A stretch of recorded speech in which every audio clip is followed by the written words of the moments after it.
سامعین ناظرین السلام علیکم، آداب۔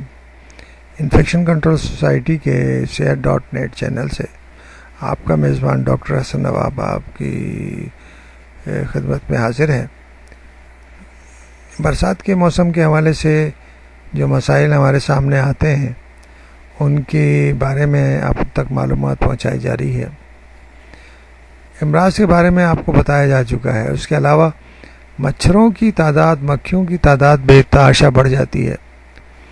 مچھروں کے سبب لاحق ہونے والے امراض جو ہیں آپ جانتے ہی ہیں کہ برسات کے ساتھ مچھروں کی بہتات لازم و ملزوم ہیں، لیکن چند ایک احتیاطی تدابیر اختیار کر سے ان سے بچاؤ ممکن ہے، کیونکہ مچھروں کی وجہ سے ملیریا، ڈینگی فیور عام بیماریاں ہیں، لیکن اب کے برس زیکا وائرس کے خطرات بھی سر پر منڈلا رہے ہیں۔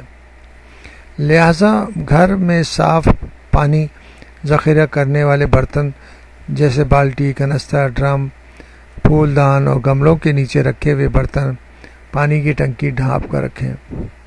دروازے اور کھڑکیوں پر جالی لگائیں تاکہ مچھر اندر نہ آنے پائیں۔ کمرے کے اندر کوئی مچھر محسوس ہو تو میٹ یا کوائل استعمال کریں۔ پورے گھر میں مچھر مار اسپرے کروائیں۔ طلوع آفتاب اور غروب آفتاب کے وقت جسم کے کھلے حصوں پر مچھر کش لوشن لگائیں۔ چھوٹے اور شیرخوار بچوں کو مچھردانی سے باہر نہ سلائیں۔ خود بھی کھلی فضا میں بغیر حفاظت ہرگز نہ سوئیں۔ پانی کھلا ہرگز نہ چھوڑیں۔ گھر میں صفائی ستھرائی کا خاص خیال رکھیں اور گندگی جمع نہ ہونے دیں۔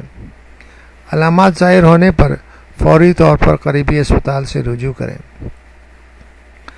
اس کے علاوہ بارش میں بھیگنے جانے سے کے سبب بھی کچھ امراض لاحق ہو جاتے ہیں۔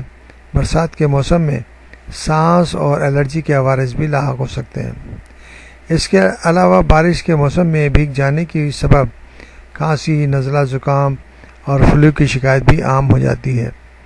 لہٰذا برسات میں بھیگ جانے کی صورت میں بھی اپنا خاص خیال رکھیں اور بچوں کو برسات کے پانی سے دور رکھیں۔ بچے بھیگ جاتے ہیں اور ان کو جو ہے نزلہ زکام، کھانسی یا پھر بخار کی شکایت ہو جاتی ہے۔ اس لیے یہ جو امراض ہیں، برسات کے امراض ہیں، اس میں اپنے آپ کی حفاظت کرنے کے لیے خصوصی احتیاط برتنی چاہیے۔ اگر مرض آ ہی جائے تو اس کے لیے ضروری ہے کہ آپ اپنے فیملی فزیشین یا ڈاکٹر سے رجوع کریں تاکہ صحیح طرح ڈائگنوز ہو کے اس کا علاج کیا جائے۔